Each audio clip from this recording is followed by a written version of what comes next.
আমরা ডাকসু ইলেকশনের আগে প্রত্যেকটা ছাত্রী হলে গিয়েছিলাম, প্রজেকশন মিটিং এ কিছু খোলা কাগজ ছেড়ে দিয়েছিলাম অডিয়েন্সের কাছে যে আপনারা যা খুশি লেখেন আমরা পড়বো এবং কাজে লাগাবো। কিন্তু আমরা ওই চিরকুট খুঁজে পেয়েছি, কোনো এক বোন লিখেছে যে এই জিনিসটা আমাদের জন্য দরকার, যে ডক্টররা সতর্ক করেন যে প্রত্যেক বছর একবারে করে তার ব্রেস্ট চেকিং করা দরকার, যে ক্যান্সারের সম্ভাবনা আছে কিনা। আমি ফিল করলাম যেটা, আমারও তো বাসায় ছোট বোন আছে, তো আমারও মা আছে, তো আমি আমার ছোট বোনের জন্য যেটা ফিল করি সেটা যদি আমার আমার বিশ্ববিদ্যালয়ের নারী শিক্ষার্থীর জন্য ফিল না করি, তাহলে আমি তার প্রতিনিধি হওয়ার জন্য অযোগ্য।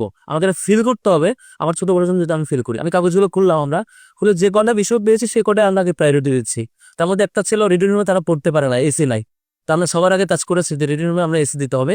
অলরেডি গতকালকে থেকে 2টা হলে কাজ শুরু হয়েছে, বঙ্গমাতা এবং কুইক মৈত্রীতে, ওই পাশ থেকে শুরু করে আসছি আমরা। দ্বিতীয় কারণটা হচ্ছে সিকিউরিটি বক্স বসানো, কার্ড পাঞ্চ করে আপনারা ঢুকতে পারবেন।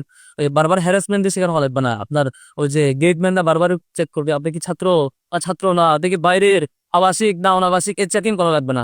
কার্ড পাঞ্চ করবে বা ফিঙ্গারপ্রিন্ট দিবে বা ফেস রিকগনিশন ঢুকে যাবে। 10 নভেম্বর পর্যন্ত আমাদের যেগুলো নারী শিক্ষার্থী, যেগুলো শিক্ষার্থীর বোন অথবা মা ফ্রিতে বারডেমে ক্যান্সার হয়েছে কিনা, সম্ভাবনা আছে কিনা চেকিং করাতে পারবে। প্রাইমারি চেকিংটা ফ্রিতে করাবেন। আমি আজকে রিকোয়েস্ট করবো, আমরা এক বছর এই চেকের মধ্যে খুশি হতে চাই না। আমরা প্রত্যেক বছর একটা নির্দিষ্ট টাইমে ঢাকা বিশ্ববিদ্যালয়ের শিক্ষার্থীদের জন্য ফ্রিতে চিকিৎসা করাতে চাই।